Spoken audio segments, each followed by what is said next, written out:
at your disposal, and I really prefer to do this as much as possible as a conversation with you guys. I'm sensitive to your interests and why you're here to hear from me, and we can talk as long or as little as you want.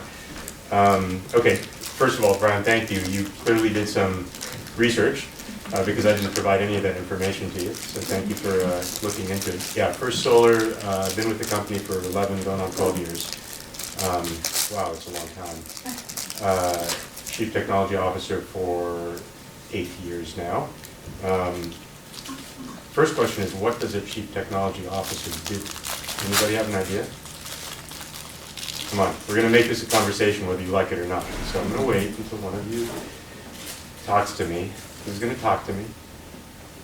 All right, in the back. You manage the engineers. I manage the engineers. Excellent. That is exactly right. I manage the engineers.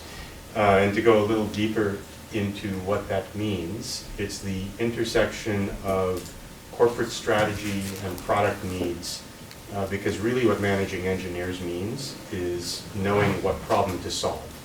Engineers are really good at solving problems. I'm an engineer. That's what I have done most of my career. The trick is in turning the attention and the resource and the energy towards a problem that needs to be solved, right? So broadly speaking, we can say renewable energy. That's a good thing to go solve, right? That's why I'm at First Solar. I spent most of my career doing other stuff more associated with the semiconductor industry, you know, making memory chips bigger, making them faster, making them cheaper so that we can all have cell phones that can store more MP3s and all that good stuff. And you know, after a whole career in that, I got a little bored of it. It felt a little bit hollow. Not to say that it's not cool stuff, and you know, engineers, we get enamored by cool stuff that we do. And it's a funny thing. I had kids, and along the way I started to think a little more and realize, wow, maybe it's not all about me and doing cool stuff. Maybe I need to be a little more mission-driven. And the mission is a little less internal focused and maybe a little more outward focused. And wow, this solar thing looks pretty cool. So a Chief Technology Officer does that, right? I think about as much about markets and needs and societal trends and the mission as I do about the technology. And my job is to get people working on the right stuff, right? I don't have a PhD. It goes to show you, right? I graduated with a master's degree from UC Davis in microelectromechanical systems, semiconductor technology. I was in the PhD program. I dropped out along the way to start a company, sold that. Then I had a number of startup gigs in the same space, making sensors for automotive controls, accelerometers. You can think of, you know, you have them in your cell phone now. Back when I was working on them, they were really nifty, expensive things that eventually made their way into cars for airbag deployment for safety systems. Pressure sensors to keep your engine running clean, so emission control sensors. Then I got into optical telecommunications stuff, and eventually semiconductor test equipment, which is what I did before I joined First Solar. So that's me in a nutshell. Why is solar, why renewable energy in general, why is it important? I would love a show of hands. So who here believes in anthropogenic climate change? It's amazing. I love this. So I talk sometimes to big audiences. The last talk I did was at the IEEE, it's the Electrical Engineers Association, their photovoltaic specialist conference, and I asked the same question. Now this is a room full of about maybe 1,000, 1,500 engineers, scientists, all working in photovoltaics. And that's the same question. And the show of hands was, I think, about 30%. Unbelievable. And it's actually, so what I just saw from you guys, thank you, is consistent with my worldview, which is why I'm an optimist about humanity, the future, climate change, the planet, because of you guys. Because this is a generational shift. This is a big thing that's happening. And my kids, my son is he's a graduating freshman this year in high school. You guys are already in college. You represent the future in your beliefs, your trust in what the data tells us, rather than a preconceived ideology. That gives me personal faith in the future of humanity to solve these problems. That's what got me into PV. My kids did, thinking about their future. And it's kind of what gets me passionate about it, what gets me up in the morning to go do it, because it's hard work, very, very hard work. It's a really competitive industry. So there is nothing more. Any economists in the room? Yeah? No? Excellent. So you all know about commodities. I don't think there's anything more commoditized on the planet than energy. It is like the ultimate commodity. And if you think about it from an engineering or physical sciences perspective, it is the motive force of value creation, right? So thermodynamics, right? It's entropy. The world entropy goes towards disorder, from order to disorder naturally as time ticks on. And in an open system, you can change that. You can create order out of chaos. There's a few things necessary to do that. You need knowledge, some organizing principle, and you need energy. You need to add low entropy energy into a system to create order out of chaos.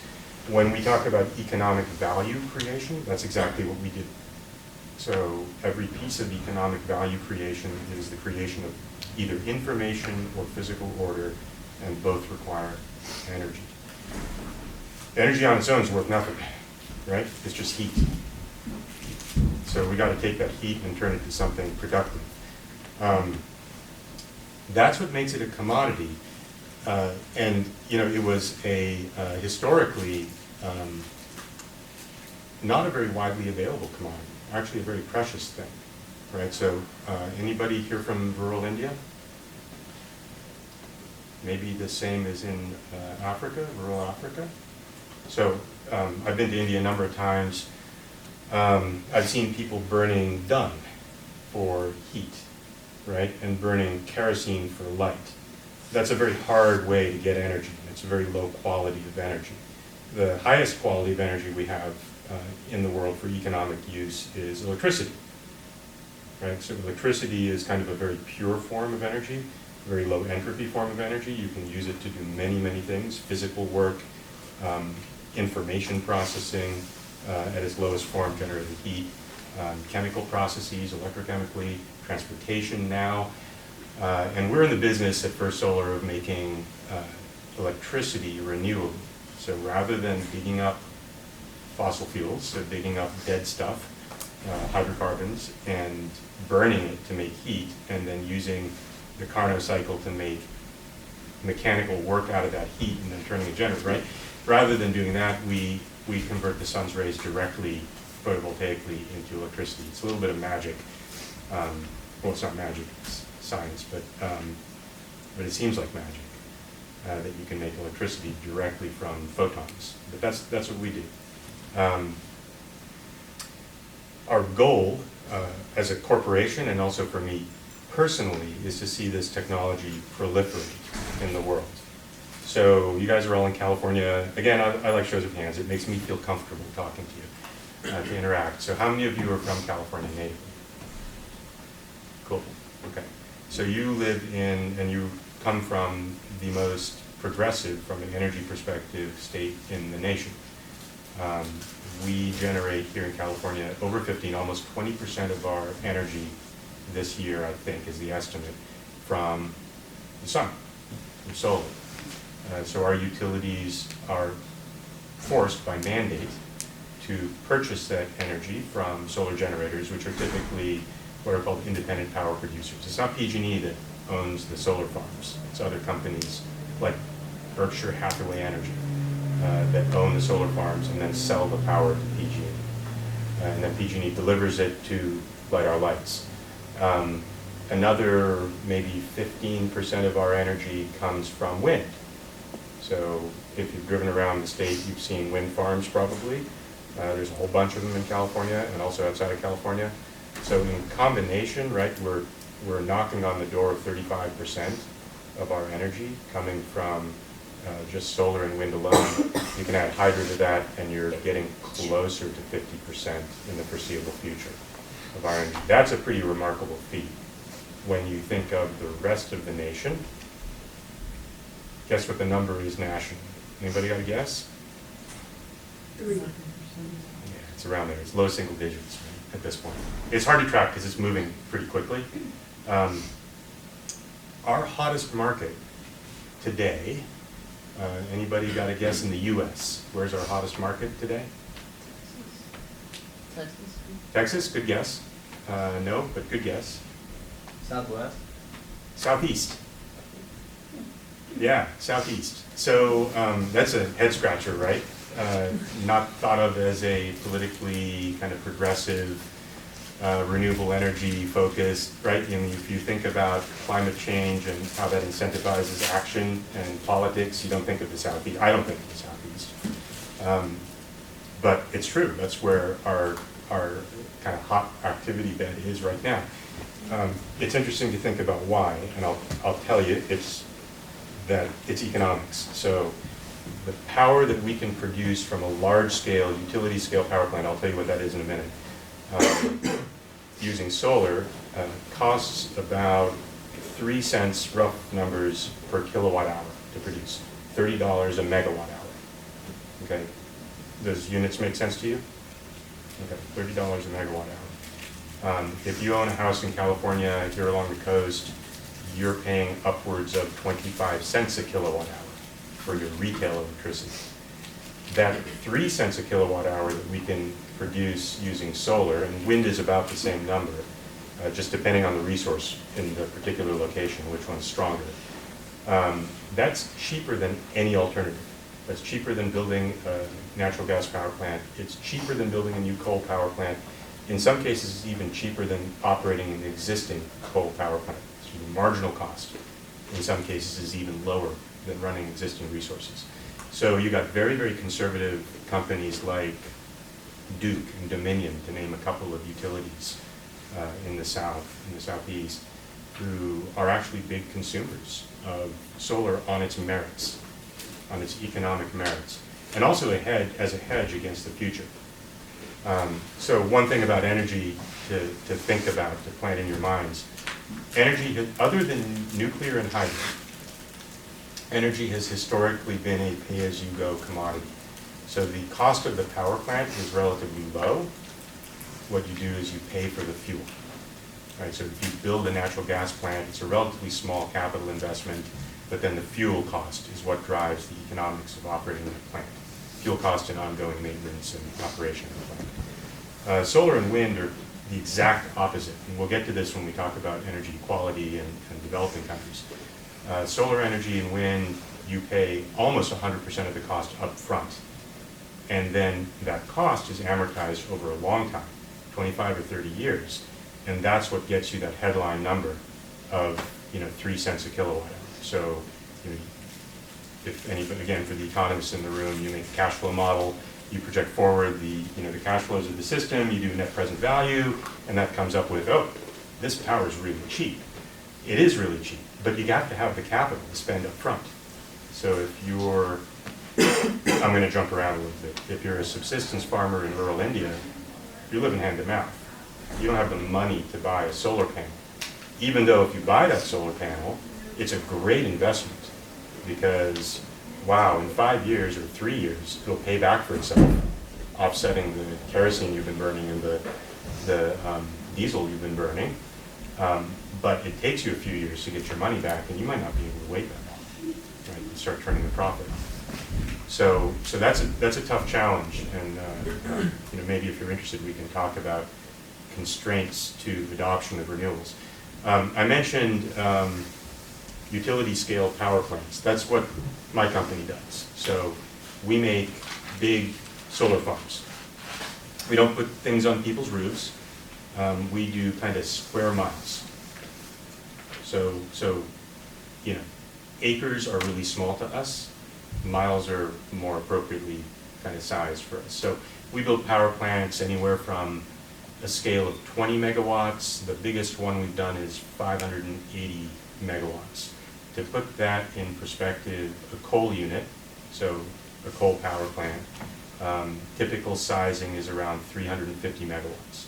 So we built solar power plants of the same scale and order of magnitude as coal plants, which is huge. But we also do a tenth of that, right? And when we talk about distributed generation, we talk about kind of those 10 or 20 megawatt, 30 megawatt power plants that are little dots in fields. If you've flown across country, you might have seen some of these, right? You might see little black patches in farmland, which are solar stations, and those might be of that scale, like 50 megawatt scale. If you fly over Nevada near Reno or near Vegas, you'll see maybe one of our, or even San Luis Obispo County, up in the Hearst Ranch, that's one of our biggest ones. If you fly over there ever, you'll see this massive thing called the Topaz Power Plant, and that's 580 megawatts. That takes about an hour to drive across, mostly because you have to drive really slowly, because you don't want to kick up dust and get it on the solar panels, because that reduces their efficiency. Okay, so that's the kind of solar we do. That is a strategic decision. We do that kind of solar because we believe it's the only way to scale. And when I say scale and talk about being a mission-driven company, mission-oriented, it's about changing the energy landscape for the better. And to do that, you have to tackle the problem. Energy is a big problem, right? It's really nice to think, let's act locally. But as a corporation, it's very, very hard to affect a change at the scale that's necessary by acting locally. Yes? So, like, do you mean there's like a marginal benefit to like putting solar panels on the roofs of like every house in Palo Alto, for example? Like, you don't think that's even worth the effort? Yeah, exactly. Well, I shouldn't say it's not worth the effort. What I'm trying to say is, as a practical matter, it's extremely difficult and expensive to create that adoption. So you need millions and millions and millions of people to make the decision to put solar on their roofs and to pay the costs associated with that in order to get to the numbers that we can do in one power plant like that. It's not a snap of the finger. It might take us 5 years. I think it took us 5 years to develop our larger power plants, right? Each one of them. Project development is a whole other thing where you acquire the land, you have to figure out how to connect the power to the grid, you have to get permissions from local authorities. So that's called project development, and that takes years. But in those years of time, you make a big dent, right? A big dent in the problem. And if you compare the scales, you can take a residential solar business in the U.S. It does, on average, per year, something like, don't quote me on the number, but I think I have it roughly right, maybe 250 megawatts per year. In the U.S., we'll do 2.5 gigawatts. So 10 times more power going on the grid from solar, 10 times more deployment in the utility scale than in the residential rooftop scale. Can I ask a follow-up? Yeah, please. You mentioned that like these farms are huge, like miles and miles. Yeah. Do you think that in the future, like companies might have to change their perspective on that? Because like as these huge solar farms, right, like they produce a lot of energy, but they also take up a lot of space. And I know that space and a growing population as well as like producing enough food for like a large population, like space is a big concern. Yeah. So will companies like 50 years down the line have to focus more on like solar in like residential areas to not like use that much space? Well, there's different perspectives on this. Our farming sector is the most efficient in the world, and frankly, we're allowing more and more farmland to go fallow than we're using. Every year, it's amazing how much farmland goes fallow. We tend to try to avoid farmland, so we tend to go to places that are either brownfield or in the deserts or unused lands, and there's a tremendous amount of resource available to go do this. The constraint is not land use at all. the constraint actually is transmission. So if you think about the United States and the grid, what we call the grid, it's a whole bunch of wires interconnected in a complex network that transmits power from generation to loads. So you might have a power plant, no one wants a power plant in their city, right? So the power plant's someplace else, and you gotta get the power from there to the city where it's being consumed. Well, that's not just one wire. There's a bunch of power plants because you need redundancy for a high reliability system, and they're all connected together in this network. So one of the issues for renewables is getting the power from where it's being produced to where it's being utilized, right? And that's frankly, that's an infrastructure question. So even with infrastructure investments, utility scale generation, large scale generation is far cheaper than rooftop generation. It all comes down to economics because this is truly a commodity, right? The electricity we generate is just the ultimate commodity, as you said. So the way you get to the right answer is to look at what's economically superior. I'll say it another way. Ideology doesn't drive decisions in energy, except for California. But even in California, economics drives the technology choice and the implementation choice. Ideology is driving adoption writ large, right? But whether it should go on someone's roof, or it should go in a community solar farm nearby, or it should go in a large-scale utility farm and build the wires to transmit the energy, that's largely an economic decision. That is a question of optimization. And to be fair, the answer a lot depends on where you're talking about. So for example, if you go to Indonesia, there's a lot of rooftop and not much land. So Indonesia has a different problem, right? They're putting a lot of solar on roofs, and they're actually also building utility scale plants that are actually floating on water because they have a land problem. So there is a degree of customization and specialization in the application of solar that's very application specific. Yeah. India, on the other hand, India is all about large scale solar, huge solar facilities. The answer as to why is actually not necessarily all that intuitive. There are a lot of roofs in India, but they're not very strong. And so they can't necessarily withstand the added load safely. And so, yeah, there's a lot of roof, but it's not roof you want to go mess with. So, just complicated. It varies as you move across the world. We're a global company, so we sell a lot in the United States.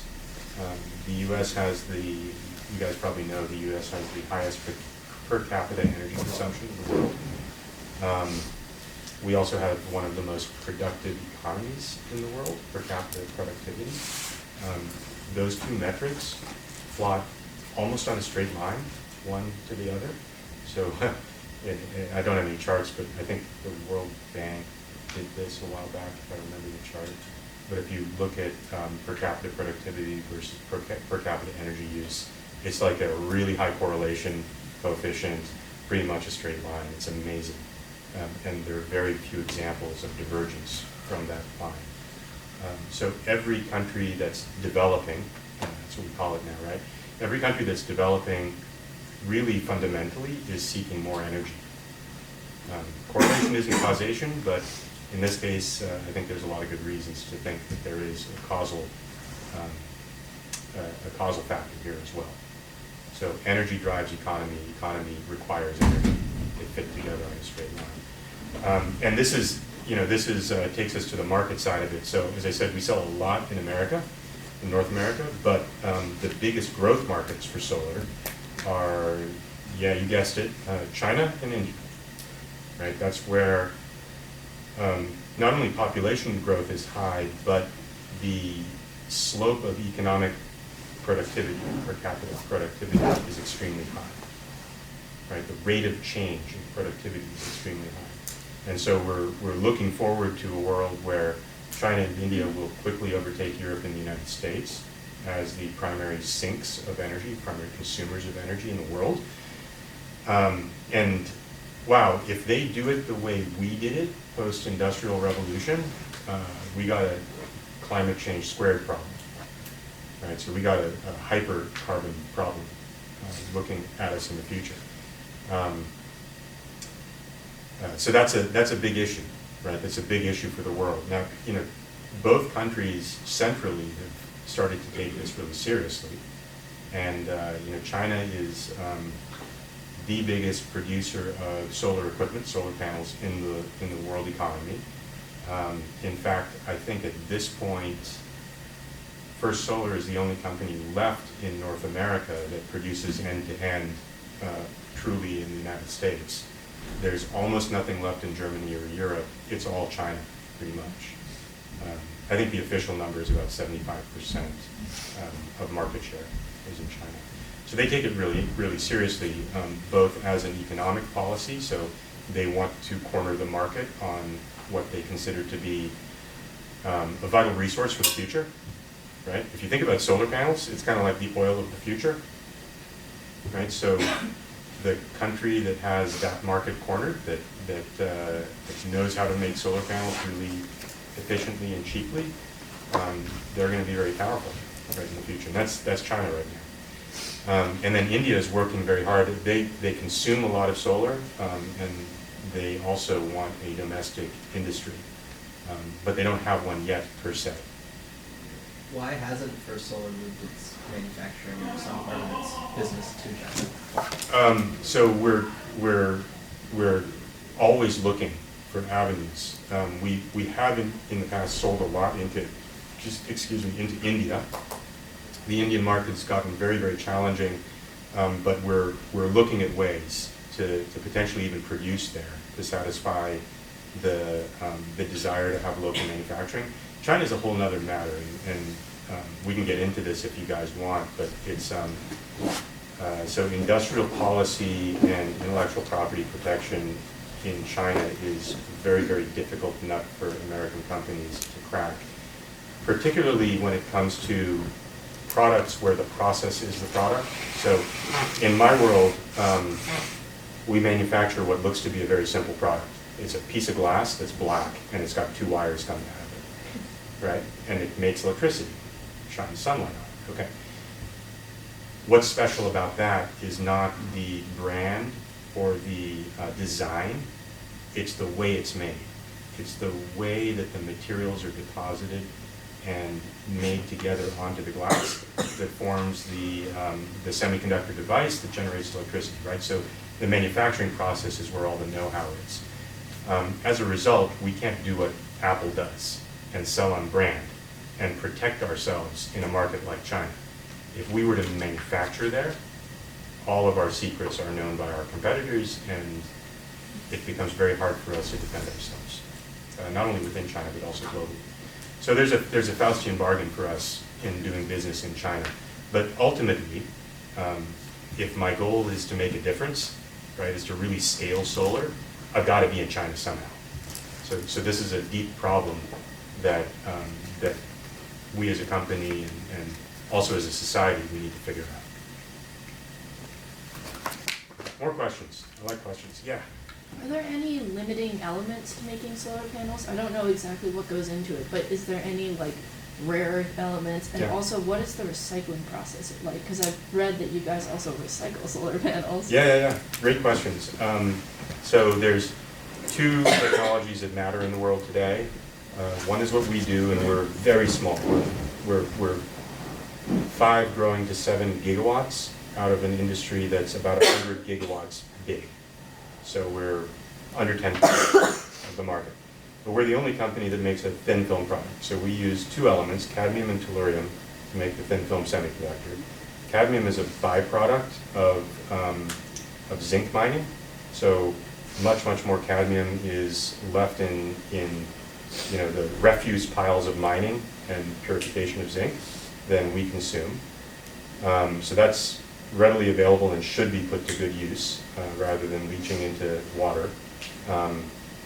Tellurium, on the other hand, is very rare, and it's primarily a byproduct of copper mining. We use, at our current scale, about a third of the world's tellurium production per year. But there's a lot more tellurium being pulled out of copper mines than the world uses. So there's the opportunity to scale that by probably 20x, is a conservative number, if the economics are there to incent it. The rest of the industry is built around what's called crystalline silicon, which is fundamentally it's sand, right? So silica is reduced to silicon, which is a metallic compound, not compound, metallic element that is a semiconductor. It was mentioned earlier in my introduction, right? So silicon production is very energy intensive. So that's the downside of the silicon process. It's not resource constrained, but it's energy intensive to produce. It's also harder to recycle. So yeah, we do all our own recycling. We actually license our recycling technology to others as well. So we're big believers in proliferating that. And we recapture and reuse about 95% of what goes into our product, which is primarily glass, the semiconductor material, and a little bit of copper for wires, and aluminum as a structural element, as a frame around the module. The biggest weight component of our modules is glass, which is basically window glass, same stuff. Yes, sir. Do you guys encounter any obstacles in terms of like entering the energy market from like where like oil, like like combating the oil kind of monolith? Yeah. I guess I would say, well, it's a complex answer to a difficult question. I would say at a really, really high level, yeah, absolutely. I mean, the whole renewables industry is fighting against, in a way, right, fighting against conventional fossil generation. On the other hand, every oil major has either investments or internal businesses in renewable energy. So maybe we're frenemies, I'm not sure. I'm not sure yet as it's evolving. You know, the more progressive majors, Shell is an example, you know, they have a Shell New Energies Ventures group that is actually an owner of a lot of solar power plants. You know, they're making investments, buying and operating these solar power plants and trading the energy. So they're starting to see that maybe that can be a viable part of their business. But it's dynamic, and it's hard to say how this is really going to evolve ultimately. Certainly, you know, I don't like the term disrupt, but certainly the energy industry is in a process of rapid change, which brings with it a lot of uncertainty, right? So I drove here in my Tesla, right? The Tesla scares the crap out of, you name it. Aramco is a great example, right? But they know, they're smart people. You know, they probably think more about the future than I do. They have whole teams of strategists thinking about the future. So they know what's going on. They can see that future unfolding. The bigger question is whether they can get out of their own ways. Large corporations have a really, really difficult time changing direction. And it's, you should never blame yourselves or blame them for that. It's just a fact of nature. It's inertia. It's like steering a battleship, right? It's not going to move quickly.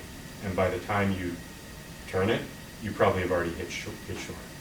That's how big corporations are. It has to do with you know, the scale of revenues and profits generated from the main business. You know, if you think about it, look, we're one of the big companies in solar. We're a gorilla in our industry, okay? We do about $4.5 billion a year in business. Gee, I don't know the number. Who here knows how much revenue annually Saudi Aramco does? Anybody? I'm going to venture to say it could be as much as 500 times what we do. 100 times what we do. It's a big number. It's a really big number, which also goes to the scale of the challenge, right? You know, I feel good about myself being in the renewables industry. You know, our company is striving to change the world in a positive way and make money while we do it.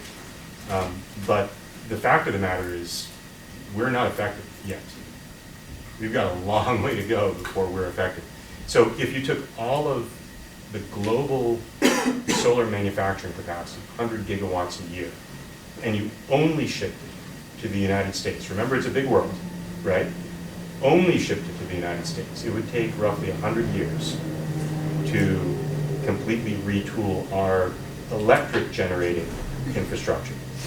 That's not yet to speak of how much gasoline we use in gasoline and diesel we use in transportation.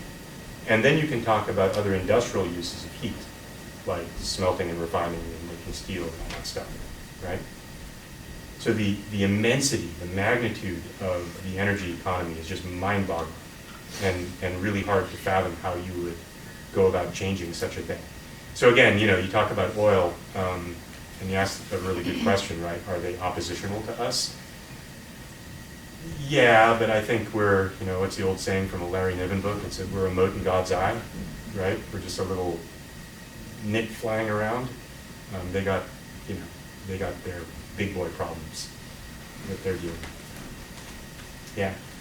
I guess I'm curious to hear what you think about, like, so currently, right, you have independent power producers creating and like operating the plants. Yeah. And then they're selling that power to utilities. I guess I'm curious to hear like, what you think, if that's been the sustained system, or if it's going to change, like utilities operating and owning their own plants. What's your background? Mechanical engineering, thermal. Thermal? Yeah, cool. Geez, I hope it changes. So the way, and you know, we're in the midst of historic transitions in the markets and how they function, and you know, the utility industry, particularly in the U.S., well, everywhere in the world, the utility industry is ubiquitously highly regulated.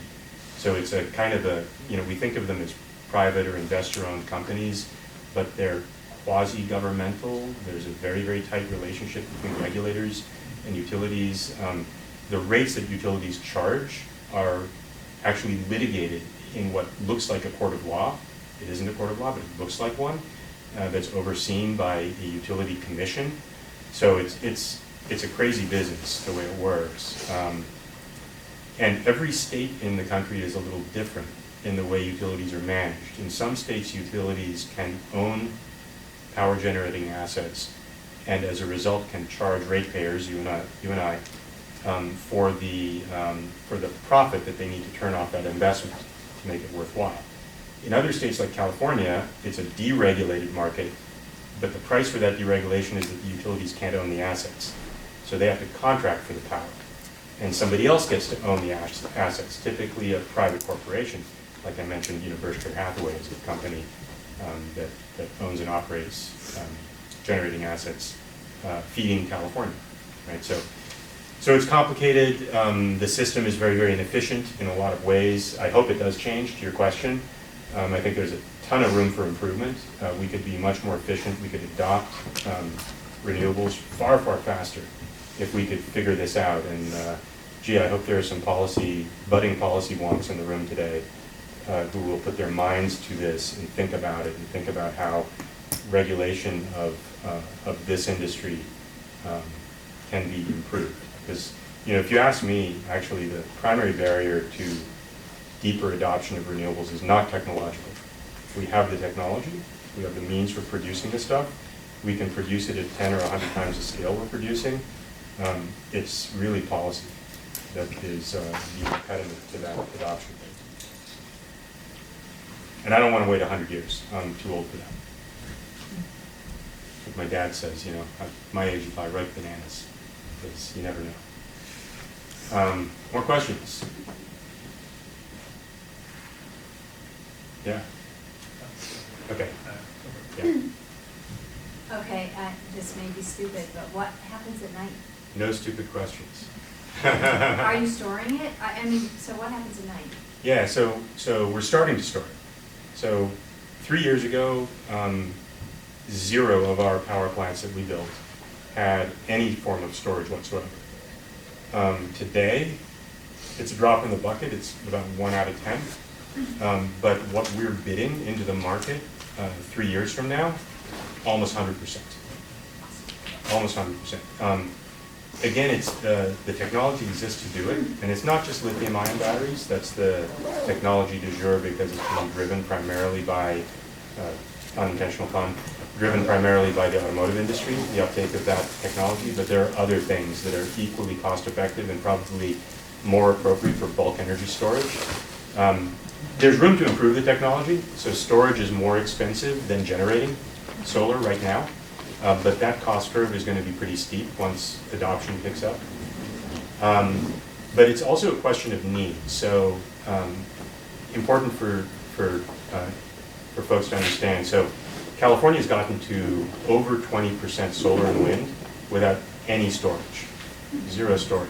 Germany is probably twice that and is only starting to put storage on their grid.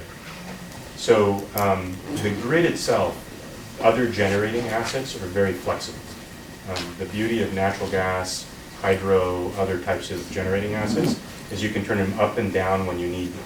So for the foreseeable future, what we're really trying to do is offset fuel.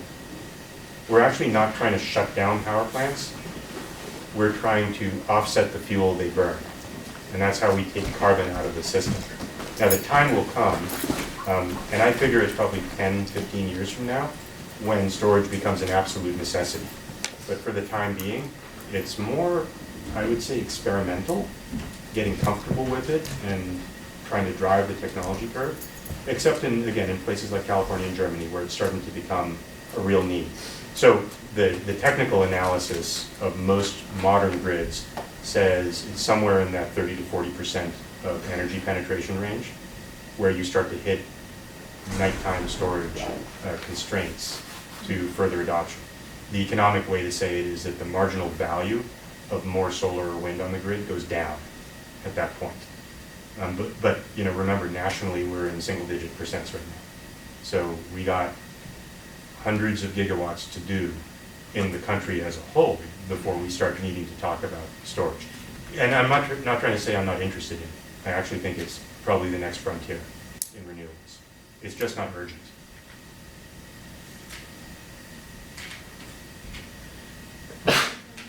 Yeah, you had.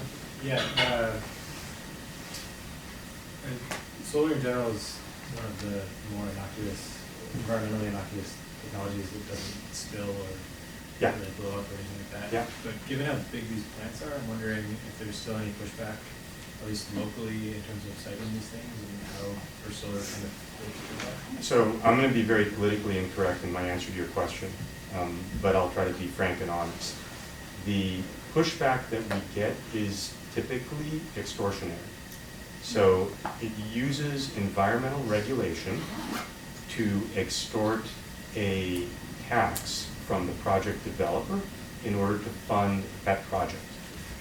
So whenever there's land use, right, there's a whole set of regulations around land use, and there's a mechanism for activists in the community to file suit and slow down the utilization of that land on the basis of environmental impacts. That is typically used in a very predatory manner to, again, just do what I said, get money, right? Which is not to say that it's not done for a good cause, but it's done, in my opinion, in a very divisive way. It's really head-scratching to me as a technologist and a pragmatist to think that the Sierra Club, for example, has been oppositional to solar in the United States. Not on a public basis, right? The public voice of the organization is very pro-renewables, but on a project basis, just slows us down and sand in the gears. And I pick on them because you all know them, but it's typically smaller groups with some environmental tagline that we come up against. So that's my honest answer, and I know it might not sound very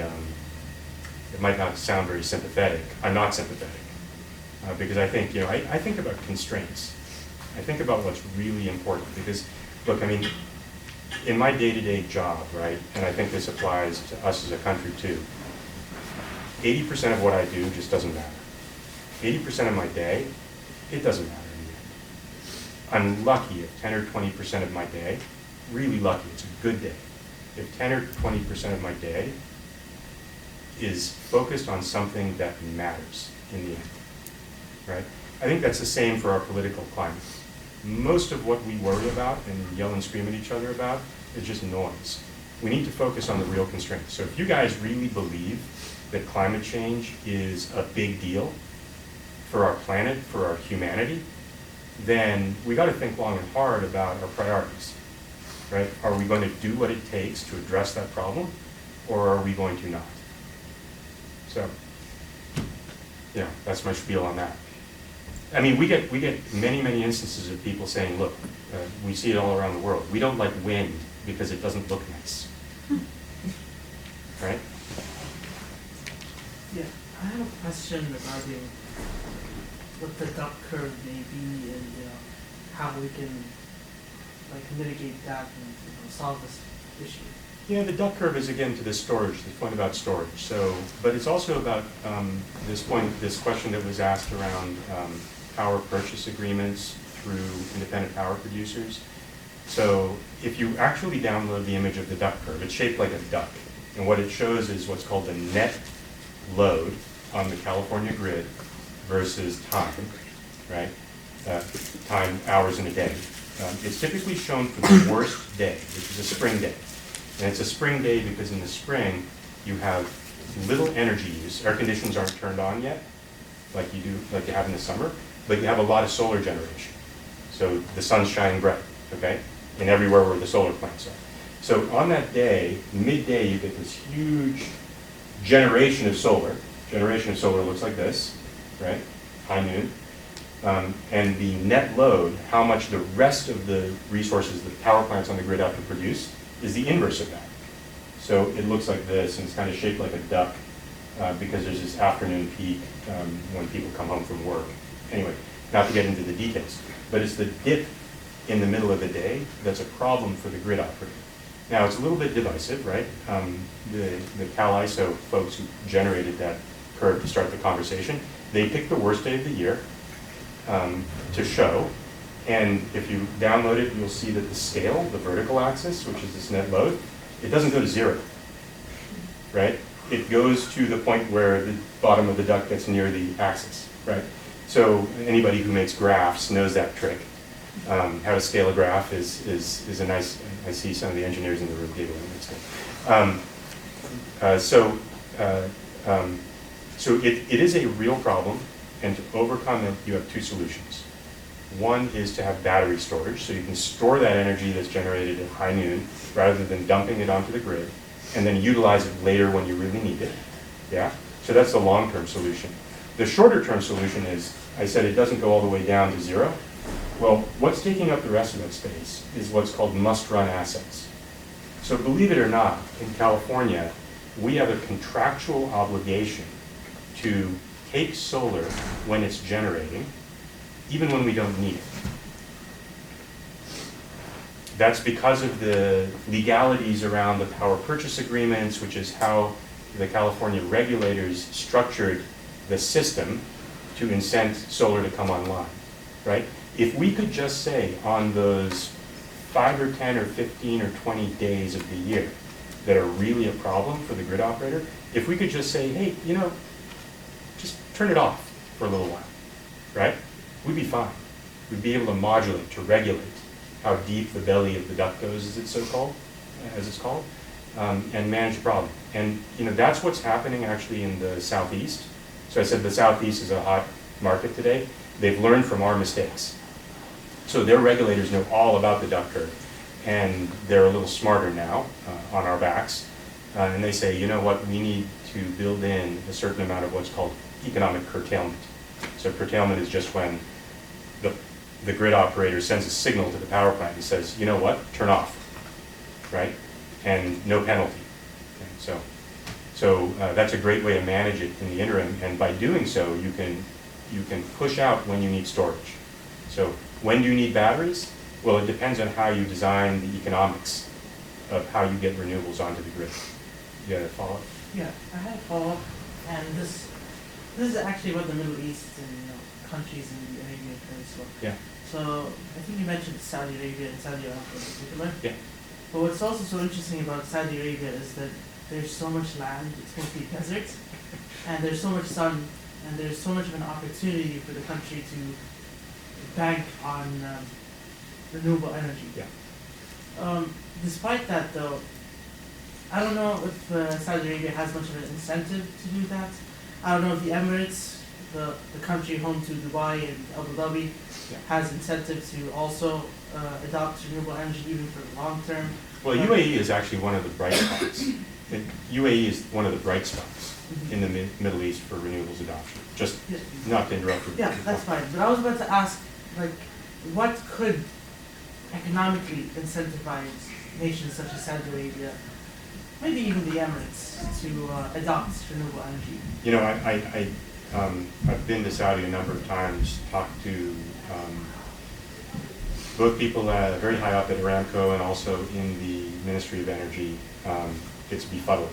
It's a really befuddling situation. So the way to think about, so Saudi is an oil economy, and the way to think about the economics of renewables and Saudi, I don't know what it is today, but I think the number approaches a third of what Saudi Arabia pumps out of the ground is burned as effectively as what's called bunker fuel, which is near crude oil, to generate power and create clean water, to drink and to bathe in, for the nation itself.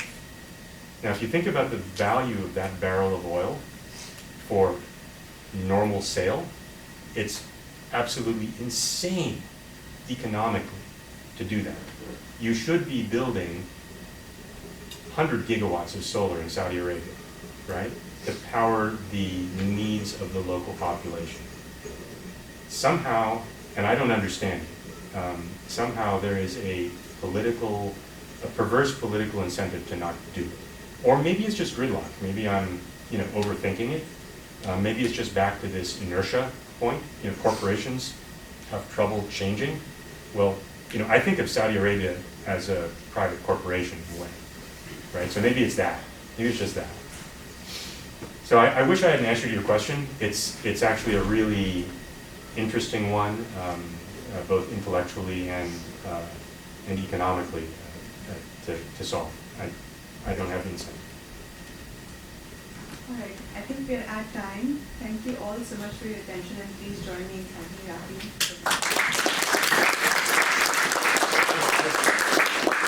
Are you hanging out and answering some of the questions? Yeah, lucky. Great. Thank you, and please grab those snacks on the way out.